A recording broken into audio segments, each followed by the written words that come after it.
الحمد للہ رب العالمین والصلاة والسلام علی سید الانبیاء والمرسلین وعلی آلہ واصحابہ اجمعین اما بعد فاعوذ باللہ من الشیطان الرجیم بسم اللہ الرحمن الرحیم تبت یدا ابی لہب وتب ما اغنى عنہ مالہ وما کسب سیصلی نارا ذات لہب وامرأتہ حمالة الحطب فی جیدہا حبل من مسد آمنت باللہ صدق اللہ العظیم وبلغانا رسولہ النبی الکریم الامین ونحن علی ذلک من الشاہدین والشاکرین والحمد للہ رب العالمین ان اللہ وملائکتہ یصلون علی النبی یا ایہا الذین آمنوا صلوا علیہ وسلموا تسلیما اللہم صلی علی سیدنا و مولانا محمد معدن الجود والکرم والہ وصحبہ وبارک وسلم الصلاۃ والسلام علیک یا رسول اللہ وعلی آلک وصحبک یا حبیب اللہ الصلاۃ والسلام علیک یا سید المرسلین الصلاۃ والسلام علیک یا خاتم النبیین سبحانک لا علم لنا الا ما علمتنا انک انت العلیم الحکیم۔ میرے معزز دوستوں، دل بندوں، السلام علیکم ورحمۃ اللہ وبرکاتہ۔ ابھی آپ کے سامنے میں نے قرآن مجید فرقان حمید کی ایک سورت پڑھنے کا شرف حاصل کیا۔ 30ویں سپارے کی سورہ لہب آپ کے سامنے تلاوت کی۔ مقصد یہ ہے کہ اس سورت کے تحت گستاخوں کا انجام بتا دوں میں، حضور علیہ الصلوۃ والسلام کی شان میں جو گستاخی کرتے ہیں ان کا انجام بتا دوں۔ جو لوگ اپنے آپ کو مسلمان بھی کہلاتے ہیں اور پھر بھی گستاخوں کے ساتھ ملے ہوئے ہیں، ڈرتے ہیں، سمجھتے ہیں ان کا مال ان کو بچا لے گا، ان کی طاقت ان کو بچا لو گی، اسی پورا بیان اس صورت میں ہے۔ اسی وجہ سے میں نے آج اس کا انتخاب کیا کہ سمجھ لو اس بات کو، اچھی طرح سے سمجھ لو، ذہن نشین کر لو۔ بڑا مالدار تھا ابو لہب بھی، بڑی طاقت تھی اس کے پاس بھی، بڑا ذوق تھا اس کے پاس بھی، اور سمجھتا تھا کہ ہر جگہ بچ جاؤں گا۔ تو آج ترجمہ اس کا پیش کرتا ہوں۔ دونوں ہاتھ ٹوٹ جائیں اور وہ ہلاک ہو جائیں، اس کے مال نے، اس کی کمائی نے اس کو کوئی فائدہ نہ پہنچایا، اس کے مال نے، اس کی کمائی نے۔ آج یہی ہو رہا ہے، مال بھی جمع کیا جا رہا ہے، کمائی بھی کی جا رہی ہے، کچھ فائدہ نہیں پہنچائے گا۔ یہ بات یاد رکھو میری اچھی طرح سے، کیونکہ اللہ نے فرما دیا۔ اور یقیناً قرآن کا بیان جو ہے، اگر کسی ایک شخصیت کے اوپر بھی ہے، اگر کوئی واقعے کی صورت میں بھی ہے، یہ تمثیلاً ہے، یہ رہتی دنیا تک کے لیے ہدایت ہے۔ تو اب جو بھی اس کرائٹیریا پر پورا اترے گا اس کے لیے یہ معاملات ہیں۔ اسی وجہ سے آج میں نے انتخاب کیا کہ آج اسی موضوع پر بیان کیا جائے۔ بہت غور سے سننے کا، اگر پورا ہو گیا تو صحیح، ورنہ آئندہ جمعہ اس کو پورا کریں گے۔ تو فائدہ نہ پہنچایا، وہ عنقریب سخت شعلوں والی آگ میں جائے گا، جہنم میں جائے گا یعنی، اور اس کی بیوی یعنی اس کے حمایت کار ہو گئے۔ بیوی بڑی حمایتی ہوتی ہے اکثر، تو جو بھی اس کے حمایتی ہیں حمایت کرنے والے ہیں، ساتھ دینے والے ہیں، ان کا بھی برا حشر ہوگا۔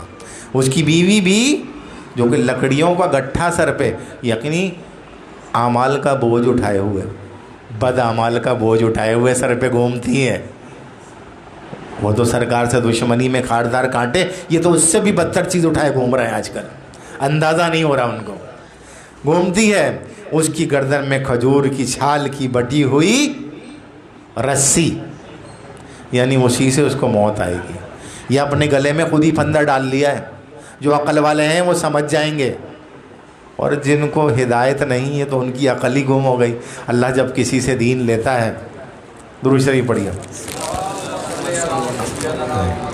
اللہ جب کسی سے دین لیتا ہے تو پہلے عقل سلب کر لیتا ہے، یہ بات یاد رکھو۔ تو لاکھ زبان سے نعرے لگاتے رہو، لاکھ زبان سے کچھ کرتے رہو، کوئی کام اثر کرنے والا نہیں ہے۔ اب اس سورت کا شان نزول کیا ہے؟ جب اللہ تبارک و تعالیٰ نے سورہ شعراء میں یہ آیت نازل فرمائی، وَأَنذِرْ عَشِيرَتَكَ الْأَقْرَبَيْنَ، کیا فرمایا؟ اے محبوب اپنے قریبی رشتہ داروں کو عذاب الہی سے ڈرائیے، اپنے قریبی رشتہ داروں کو عذاب الہی سے ڈرائیے۔ تو آپ نے ارادہ فرمایا کہ پورے قبیلے قریش کو سب سے پہلے دعوت دی جائے، پورے قبیلے قریش کو سب سے پہلے دعوت دی جائے۔ تو آپ صلی اللہ علیہ وسلم نے ارادہ کیا کہ ان کو عذاب سے اللہ کے بچایا جائے۔ تو اصل بندہ تو وہی ہے کہ جس تک ہدایت پہنچ جائے اور وہ ہدایت لوگوں کو بڑھا کے ان کو اس برائی سے، اس عیب سے، اس آگ سے بچا لے۔ ورنہ تو 1,00,000 امام ربانی مجدد الفسانی رحمۃ اللہ تعالیٰ علیہ فرماتے ہیں، اگر کوئی شخص 1,00,000 مرتبہ بھی درود پاک پڑھتا ہے دن میں اور گستاخان رسول کی مذمت نہیں کرتا تو وہ 1,00,000 درود اس کے منہ پر مار دیے جائیں گے۔ یعنی کہتا اگر کر رہے ہیں تو کرنے دو۔ یہ بہت بڑی بات ہے، لمحہ فکریہ اور علمیہ ہے، سوچنے کی بات ہے۔ میں کسی شخصیت کی بات نہیں، جنرل بات کر رہا ہوں۔ عام لوگوں میں بھی لوگ کہتے ہیں یہ بات، میں نے سنا ہے کہتے ہوئے۔ ایمان کے 3 درجے ہیں۔ پہلا درجہ ہے طاقت سے روک دو، دوسرا درجہ یہ کیا ہے؟ دوسرا درجہ یہ ہے کہ زبان سے منع کرو، اور تیسرا درجہ یہ ہے کہ اگر اتنی بھی طاقت نہیں تو دل میں تو برا جانو، لیکن کب؟ جب اس کی نوبت آئے۔ تیسرا یہ نہیں کہ شروع میں ہی پہلا درجہ اختیار کر کے تیسرا درجہ اختیار کر کے بیٹھ گئے اور کہنے لگے ہم کامل ایمان والے ہیں۔ رسول اللہ صلی اللہ علیہ وسلم کی حدیث ہے، فرمایا تم میں سے کوئی شخص تب تک کامل مومن نہیں ہو سکتا جب تک میری ذات اسے اپنی اولاد سے، اپنے مال سے، اپنی جان سے، غرض ہر چیز سے زیادہ پیاری نہ ہو جائے۔ سارا کام دھرا رہ جائے گا، یہ بات یاد رکھو۔ شان نزول اس کا یہ ہے، سرکار دو عالم صلی اللہ علیہ وسلم پہاڑی پر چڑھے، صفا کی پہاڑی پر، طریقہ تھا عرب کا یہ، صبح کے وقت، اور وہاں سے پکارنا شروع کیا، یا صباحا۔ یہ طریقہ کار تھا، مختصر کر کے بیان کر رہا ہوں کیونکہ وقت بہت کم ہے۔ کہا جاتا تھا، لوگوں نے یہ کہا یہ کون ہے جو ندا دے رہا ہے؟ پہاڑ سے ظاہر اوپر سے آواز دی جائے تو دور تک جاتی ہے، اور اوپر والے کو نظر بھی دور تک آتا ہے۔ تو کون ہے یہ؟ سب آ گئے، پہاڑ کے نیچے جمع ہو گئے، بچے بھی جمع ہو گئے، جوان بھی جمع ہو گئے، نوجوان بھی جمع ہو گئے، بوڑھے بھی جمع ہو گئے، مرد اور عورتیں غرض سب جمع ہو گئے، امیر بھی آ گئے، غریب بھی آ گئے، سب آ گئے، اور سردار بھی آ گئے، غلام بھی آ گئے۔ سرداران مکہ نے کہا، اے ابن ابی طالب، اے ابن عبد المطلب، آپ نے ہمیں یہاں کیوں جمع کیا ہے؟ کیوں جمع کیا ہے؟ آپ نے جو اعلان کرنا ہے وہ کریں۔ حضور صلی اللہ علیہ وسلم نے فرمایا، میں نے تمہیں اس وقت اس لیے جمع کیا ہے کہ آج میں نے تم سے ایک نہایت اہم سوال کرنا ہے۔ ہر چیز واضح ہے، اس کے شان نزول میں بھی واضح ہے، تم سوچ سمجھ کر میرے سوال کا جواب دو۔ اب جس کے پاس عقل ہوگی تو وہ سوچ سمجھ کے دے گا، جس کے پاس عقل نہیں ہوگی وہ اسی طرح سے جس طرح ابھی کے لوگ ہیں اسی طرح سے گمراہ ہوتا پھرے گا۔ میں پوچھنا چاہتا ہوں، اگر میں تم سے کہوں کہ اس پہاڑ کے پیچھے سے ایک لشکر تم پر حملہ آور ہونے والا ہے تو کیا تم اس بات کو مان لو گے؟ انہوں نے کہا چاچا یہ کہ ہمیں وہ لشکر نظر نہیں آ رہا اور اس کے آثار بھی نمایاں نہیں ہیں، لیکن اگر آپ کہیں گے تو ہم مان لیں گے۔ تو آپ نے کہا بس میں تمہیں اللہ کے عذاب سے ڈراتا ہوں، فقولوا لا الہ الا اللہ، تم سب کہو نہیں کوئی معبود سوائے اللہ کے، کوئی معبود نہیں ہے سوائے اللہ کے، تم سب کہو۔ یہ سنتے ہی سب کے تن بدن میں آگ لگ گئی اور سب کہ نہیں کوئی معبود سوائے۔ آج بھی تو اسی چیز کی جنگ ہے، آج بھی تو اسی چیز کی جنگ ہے۔ جو لوگ کہتے ہیں یہ بھی صحیح ہے وہ بھی صحیح ہے، ان کا بھی مکہ مدینہ یہاں ہے معاذ اللہ پاکستان میں، تو کون سے مسلمان ہیں؟ اب لوگ تعویلیں پیش کرتے ہیں، تم کیسے مسلمان ہو بھائی؟ ایسا آدمی تو سربراہ ہو ہی نہیں سکتا جس کو یہ تک نہیں پتا ہو کہ مکہ مدینہ ہے کیا، اللہ کے پسندیدہ شہر ہے۔ اللہ اکبر اللہ اکبر۔ بہرحال سرکار مدینہ نے فرمایا جب تم مجھے اتنا سچا سمجھتے ہو تو اے قریش میں تم کو عذاب کا شدید سامنا کرنے سے ڈراتا ہوں، بخاری شریف کی حدیث ہے۔ اے قریش ایمان لا کر عذاب شدید سے بچ جاؤ اور کلمہ پڑھ کر مسلمان ہو جاؤ، فقولوا لا الہ الا اللہ محمد رسول اللہ۔ سرکار تو کہتے تھے انا رسول اللہ، باقی سب کہتے ہیں محمد رسول اللہ، کہ میں اللہ کا رسول ہوں، ہم کہتے ہیں محمد صلی اللہ علیہ وسلم اللہ کے رسول ہیں۔ یہ سن کر سب غصے میں آ گئے اور جو جس کے منہ میں آیا بڑبڑانا اور بکنا شروع کر دیا۔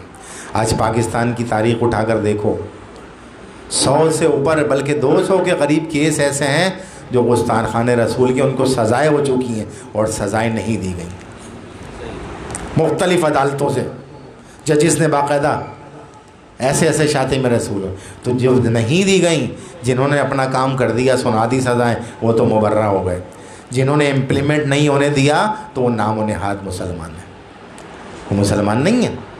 بھائی جس طرح سے تم ویسے سزا دے سکتی ہو تو ان کو بھی سزا دو، ان کو بھی پھانسی دو، کیوں نہیں دیتے؟ اصل مسئلہ ہے تمہیں ڈر ہے اپنی مشیت کا، مشیت جو ہے یہ اللہ کی طرف سے ہے، یہ بات یاد رکھنا، ورنہ 313 مسلمان 13,000 پر یا 10,000 پر غالب نہیں آتے کبھی بھی، اگر اللہ کی طرف سے نہیں ہوتا۔ لیکن ان کا ایمان پکا تھا، ان کا عقیدہ سچا تھا، وہ حق پر تھے، ان کو موت کا یقین تھا کہ اپنے وقت پر آنی ہے، دنیا ان کی نگاہ میں کچھ نہیں تھی۔ اللہ اکبر۔ بہرحال ابو لہب کو اور اس کی بیوی کو بھی بڑا غصہ آیا، کہا تبا لکا الہذا ودعوتنا، یعنی اے محمد صلی اللہ علیہ وسلم تمہارے لیے ہلاکت اور بربادی، یہ الفاظ تھے اس کے، معاذ اللہ ثم معاذ اللہ، تم نے اسی لیے ہم کو بلایا تھا کیا؟ یعنی ہمارا وقت برباد کیا بلا کر، اس لیے بلایا، معاذ اللہ ثم معاذ اللہ۔ حضور تو یہ جملہ سن کر خاموش رہے، کیونکہ حضور تو سراپا صابر تھے، حضور علیہ الصلاۃ والسلام تو سراپا عفو اور حلم، سراپا خیر اور سراپا نور تھے، لہذا سرکار نے خاموشی اختیار کی۔ لیکن اللہ تعالیٰ نے اپنے محبوب کی شان میں اس بے ادبی اور گستاخی کو برداشت نہیں کیا، اور اس وقت سورہ لہب نازل فرمائی۔ اس صورت میں ابو لہب کا انجام بیان ہوا، جیسا ترجمہ میں نے بیان ہے۔ اس صورت کو پڑھ کر حضور صلی اللہ علیہ وسلم نے سب کو سنایا، تو ابو لہب اور اس کی بیوی نے اپنی ہلاکت اور تباہی کو سن کر آگ بگولا ہو گئے دونوں۔ اور ابو لہب نے کہا کہ اگر میرے بھتیجے نے میری ہلاکت کی دعا کی ہے، بد دعا کی ہے یا خبر دی ہے، تو مجھے اس کی کوئی پرواہ نہیں، میں اپنی دولت کے بلبوتے پر بربادی اور ہلاکت سے بچ جاؤں گا۔ آج بھی یہی سوچا جا رہا ہے، ہاں غور کرو، آج بھی یہی سوچا جا رہا ہے کہ بڑا مال ملے گا، بڑا مال آئے گا، اس مال سے ہم ترقی کر جائیں گے۔ وہ مال نہیں ہے، وہ جال ہے، اس جال میں پھنسو گے۔ تم نے میر جعفر کا، میر صادق کا انجام نہیں دیکھا؟ کیسا منہ کے بل گرے؟ انہوں نے ہی ان کو مارا، پہلے استعمال کیا اپنے مقصد کے لیے اور بعد میں کام اتار دیا کہ جب تم اپنے لوگوں کے نہیں ہوئے تو ہمارے کیا ہوں گے۔ تو تمہارے ساتھ بھی یہی ہونا ہے، یہ بات یاد رکھو میری اچھی طرح سے۔ اللہ اکبر۔ تو اب کوئی مصلحت یا پسو پیش سے کام نہیں لینا چاہیے، یہ بات یاد رکھو۔ لیکن اللہ نے اپنے محبوب کی شان میں اس گستاخی کو برداشت نہیں کیا اور سورہ رحب نازل فرمائی۔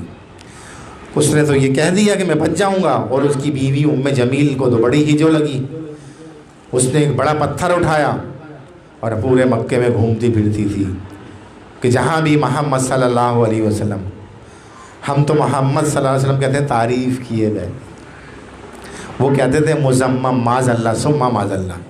تو پتھر لے کر گھومتے گھومتے حرم مکہ میں پہنچ گئی۔ ابو بکر صدیق رضی اللہ تعالی عنہ کے ساتھ سرکار دو عالم صلی اللہ علیہ وسلم تشریف فرما ہے۔ سرکار نظر نہیں آ رہے اس کو، ابو بکر اس کو نظر آ رہے ہیں، کہہ رہی ہے ابو بکر سن لو، ہم نے معاذ اللہ مزمم معاذ اللہ ثم معاذ اللہ محمد صلی اللہ علیہ وسلم کی نافرمانی کی۔ کہاں ہیں وہ تمہارے ساتھی؟ کہاں ہیں وہ تمہارے ساتھی؟ ہم اس کے دین کے دشمن ہیں۔ اس بے حیا عورت نے دین اسلام سے اور سرکار دو عالم صلی اللہ علیہ وسلم میں انتہائی بیزاری ظاہر کی، تو آج بھی تو بیزاری ظاہر کر رہے ہیں لوگ اور سمجھ رہے ہیں کہ ہم دیندار ہیں۔ بیزاری ظاہر کرتے ہوئے اپنی دشمنی کا اعلان کر دیا۔ اللہ اکبر۔ بدبخت ابو لہب حضور صلی اللہ علیہ وسلم کا چچا تھا، رشتے میں چچا تھا۔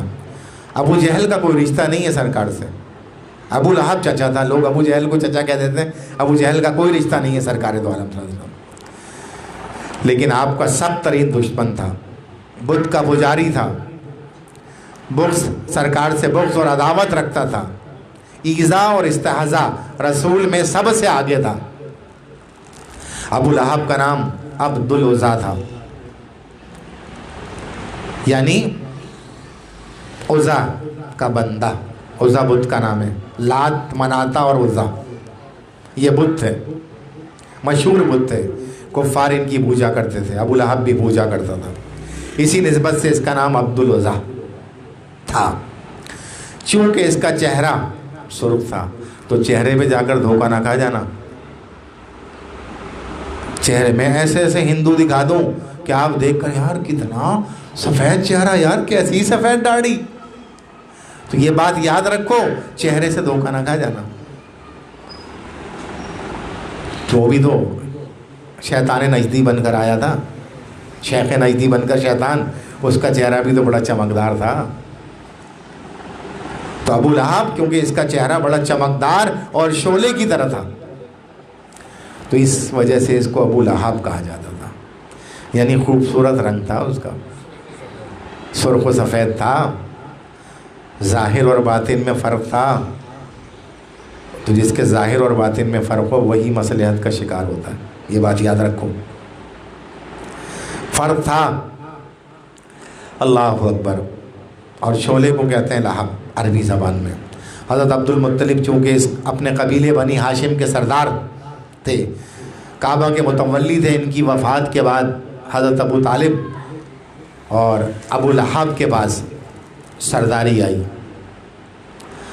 حضرت ابو طالب کمزور تھے، یعنی کہ طاقتور مال کے اعتبار سے نہیں تھے، یہ مال کے اعتبار سے بہت طاقتور تھا۔ اچھا، لیکن کفر کی اس نے انتہا کر دی تھی پیسے والا ہونے کی وجہ سے، اور پیسہ جو ہے نا، اللہ قرآن سورہ یاسین میں بھی فرماتا ہے نا کہ ہم جس کو لمبی عمر دیتے ہیں، یعنی جس دنیا دے دیتے ہیں جس کو، پھر اس کو اس دنیا میں اوندھا کر دیتے ہیں، وہ سمجھتا ہے سب کچھ یہی ہے۔ اللہ اکبر، اللہ اکبر۔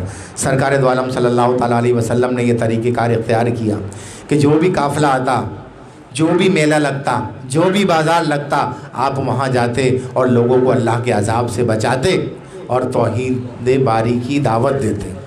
وہاں یہ بھی پہنچ جاتا اور کہتا ہے یہ میرا بھتیجا ہے، یہ ہم سے منحرف ہو گیا ہے، یہ ہمیں ہمارے آبا و اجداد کا دین چھوڑنے کو کہتا ہے، ہرگز اس کی بات نہ ماننا، معاذ اللہ ثم معاذ اللہ ثم معاذ اللہ کہتا تھا یہ دیوانہ ہے۔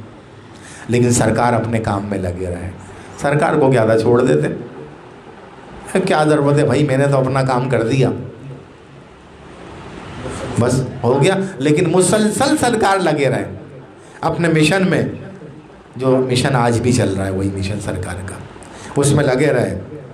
کوئی خاندانی تعلقات کے علاوہ سرکار کا پڑوسی بھی تھا ابو لہب، تو سرکار کی ایسی پاکیزہ زندگی، سرکار کی ایسی منموہنی صورت، اللہ اکبر، سرکار کی ایسی پاکیزہ سیرت، سرکار کا بے داغ کردار، کہیں سے کچھ نہیں مل سکا، بڑی کوششیں کی کہ کسی طرح سے بھی جھکا دوں، کچھ نہیں مل سکا، تو سرکار کے صحن میں گندگی پھینکنے لگا، آپ کے آرام میں، آپ کی عبادت میں خلل ڈالنے لگا، آپ مصروف عبادت ہوتے مختلف ایذائیں پہنچانا شروع کر دیتا۔ اللہ اکبر۔ آپ کی 2 صاحبزادیاں حضرت رقیہ، حضرت ابن کلثوم، دونوں کا نکاح اعلان نبوت سے پہلے ابو لہب کے 2 بیٹے عتبہ اور عتیبہ سے ہوا تھا۔ اللہ اکبر۔ جب حضور نے اعلان نبوت فرمایا تو ابو لہب نے اپنے بیٹوں سے کو حکم دیا کہ دونوں کو طلاق دے دو، دونوں کو طلاق دے دو۔ دونوں نے طلاق دے دی، ایک نے، ان دونوں نے طلاق دی۔ جب عتیبہ نے حضرت ام کلثوم کو طلاق دی تو حضور صلی اللہ علیہ وسلم کے پاس آیا اور حضور سے کہا میں آپ کے دین سے انکار کرتا ہوں، یعنی کفر کرتا ہوں، اور آپ کی بیٹی کو چھوڑتا ہوں، نہ وہ مجھ سے محبت کرتی ہے نہ میں اس سے محبت کرتا ہوں۔ پھر وہ آپ پر حملہ آور ہوا، یہاں تک کہ آپ کی قمیض کو پھاڑ دیا۔ اللہ اکبر۔ وہ اس وقت تجارت کی غرض سے ملک شام کی طرف جا رہا تھا۔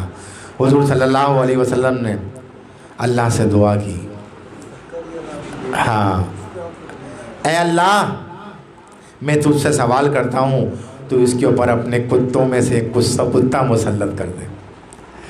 عتیبہ قریش کے تاجروں کے ساتھ روانہ ہوا، وہ سب رات کو شام میں ایک جگہ ٹھہرے، اس جگہ کا نام الزرقاء تھا۔ رات کو ایک شیر آیا، اس کو پھاڑ ڈالا، لیکن نہ اس کا ناپاک خون پیا نہ اس کا ناپاک گوشت کھایا۔ ضیاء القرآن میں یہ بات درج ہے۔ اللہ اکبر۔ تو پتہ چلا ابی لہب برباد ہو گیا، بیٹا مر جائے بڑا فرق پڑتا ہے، برباد ہو گیا ابو لہب۔ اور سورۃ تبت یدا نازل ہونے کے بعد اللہ کا عذاب ابو لہب پر نازل ہونا شروع ہو گیا۔ اگر کوئی سوچے تو سب کو سوچنا چاہیے یہ عذاب نازل ہونا شروع، اور اس کی بیوی کے سر پر منڈلا رہا تھا غزوہ بدر، جو کہ 2 ہجری رمضان میں ہوا، جس میں قریش کے بڑے بڑے سردار قتل ہوئے۔ ابو لہب ڈر کے مارے نہیں آیا، کہیں موت نہ آ جائے۔ آج بھی ڈر کے مارے نہیں بڑھتے کہ کہیں موت نہ آ جائے۔ ہاں اگر ہم کوئی اقدام کر دیں اپنے دین کی سچائی میں جس کا ہم دعویٰ کرتے ہیں، لیکن دعوے کے لیے دلیل چاہیے، اور ساری دلیلیں فیل ہیں۔ جو یہ مسلمان ہونے کا دعویٰ کرتے ہیں تو دلیل تو ان کے پاس پکی کوئی بھی نہیں ہے، دعویٰ ہے صرف۔ اللہ اکبر۔ اس کے غزوہ بدر کے 7 روز بعد ابو لہب کے جسم پر ایک خطرناک قسم کا پھوڑا زہریلا نکلا۔ چند دنوں میں سارا جسم، اچھا یہ مثال ہم نے اپنی آنکھوں سے بھی دیکھی ہے، یہی ابھی دیکھی ہے کہ پورے جسم میں پھوڑے اور بدبودار پیپ نکلتی۔ اس کے گھر والوں کو اندیشہ ہوا کہ یہ مرض کہیں ہم کو لاحق نہ ہو جائے۔ قرآن کی پیشن گوئیاں پوری ہو رہی ہیں اور اب بھی پوری ہو کر رہیں گی، یہ بات یاد رکھنی چاہیے۔ کچھ بھی کر لو، اللہ جو چاہے گا وہی ہوگا۔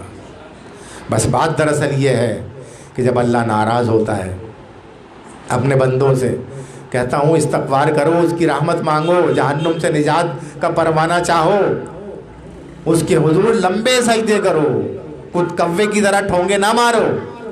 وجہ کیا ہے اس کے کہنے کی کہ اللہ ناراض ہے. جب اللہ ناراض ہوتا ہے تو تم پر ایسے حکمران مسلط کر دیتا ہے جو قوم کے انتہائی بیوقوف اور کرپٹ ترین لوگ ہوتے ہیں, مسلط کر دیتا ہے رب تعالیٰ. تو ان سے چھٹکاری اور نجات چاہو, اس کے لیے ہم کو درست ہونا پڑے گا, ہم کو صحیح ہونا پڑے گا اپنی ذات میں. آج کیا وجہ ہے ہمارے یہاں, جب کوئی کولر سبیل پانی کی لگاتا ہے تو اس کے مگے زنجیر سے باندھ کے رکھتا ہے. تم کس اقدار کی بات کرتے ہو؟ تم کس بات سے مسلمان, جو مسلمانوں کا شیوا تھا وہ چھوڑ دیا. آج کیا وجہ ہے کہ مسجد میں نگہبانی کی جاتی ہے چپلوں کی؟ سمجھ رہے ہو بات کو؟ اصل مسئلہ ہے تم نام کے مسلمان ہو, کام کے مسلمان نہیں.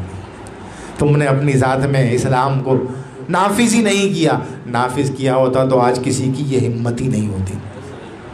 تمہارا کرنٹ چیک ہی نہیں کرتا کوئی. سب کو پتا ہوتا کہ یہ ڈائریکٹ 11,000 وولٹ ہے, یہ تو دور سے کیا چلے گا. لیکن تمہارا تو 220 واٹ بھی مر مر کے آ رہا ہے. حقیقت بتا رہا ہوں, یہ بھی مر مر کے آ رہا ہے. بہرحال اتنی بدبو, بہت پیسہ بہایا, بہت علاج کرایا, کوئی فائدہ نہ ہوا. بات پوری ہو گئی. ما اغنا عنہ مالہ وما کسب. کیا بات پوری ہو گئی؟ نہ اس کا مال اس کو بچا سکا اور نہ بچا سکے گا, یہ بات یاد رکھو. اور تم نے دیکھ لیا, نہ نمرود بچ سکا, نہ فرعون بچ سکا, نہ شداد بچ سکا, نہیں بچ سکا. تم نہ بچا سکے گا. ایڑیاں رگڑ کے مر گیا, سارا بدن گل سڑ گیا. اس کے بیٹوں نے, اور ہاتھ ٹوٹنے والی بات دیکھ لو, چند حبشیوں کو بلایا, ایک گڈھا کھدوایا اور لکڑی سے دھکا دے کر اس کے اندر ڈال کے پتھر اور مٹی ڈال کے بند کر دیا. نہ غسل نصیب ہوا, نہ قبر نصیب ہوئی, گڑھے میں ڈال کے بند کر دیا گیا. خدا کا فرمان ظاہر ہو گیا, تبت یدا ابی لہب وتب. اللہ کا فرمان ظاہر ہو گیا. ابو لہب کے دونوں ہاتھ ٹوٹ گئے. ہاتھ ٹوٹ گئے نا بھائی, ہاتھ ٹوٹ جائے تو بیکار ہو جاتا ہے نا, بیکار ہو گیا نا. وہ کہاں گیا اس کا مال جو کمایا تھا؟ کہاں گئی شہرت؟ کہاں گئی ذلت جو بڑی مشہور تھی؟ عزت تو نہیں کہوں گا, ذلیل ترین ہی تھا. جو میرے آقا کا دشمن, وہ دنیا کا ذلیل ترین آدمی. جو اس کی حمایت کرے وہ بھی ذلیل ترین آدمی دنیا کا. اللہ اکبر, اللہ اکبر. وہ گستاخ دنیا میں بھی ذلیل ہو کر گیا, اور انشاءاللہ یہ سارے گستاخ بھی ذلیل ترین ہو کر جائیں گے. اور آخرت میں بھی بربادی ہے ہی, دنیا میں تو ذلت ہے ہی. اب اس کی بیوی کا کیا انجام ہوا؟ جو سرکار سے بغض میں, عداوت میں اپنے سر پر کانٹوں کا گٹھر اٹھائے پھرتی تھی. اس کے گلے میں مونج کی رسی, وہ جس سے وہ باندھا کرتی تھی, ایک فرشتے نے اس کو یوں کر کے ہلا دیا, بس وہ گری اور اسی سے پھندا لگ گیا اور اس کی موت واقع ہو گئی. یہاں بھی قرآن کا فرمان پورا ہو گیا. حضور صلی اللہ علیہ وسلم کے دشمنوں پہ یہ دنیا کا عذاب تھا. حمالۃ الحطب, وہ گٹھا اٹھائے پھرتی ہے, وزن اٹھائے پھرتی ہے. فی جیدہا حبل من مسد, وہ رسی مونج کی, جی گردن کو کہتے ہیں, جید گردن کو کہتے ہیں. فی جیدہا حبل, حبل رسی کو کہتے ہیں. تو وہ رسی مونج کی اس کے گلے میں, اس سے واصل بجہنم ہوئی. اللہ اکبر. دنیا میں ہی عذاب آ گیا. سرکار مدینہ کے گستاخوں پہ یہ دنیا کا عذاب تھا. آخرت کا عذاب گستاخوں کے لیے اور بھی سخت ہو.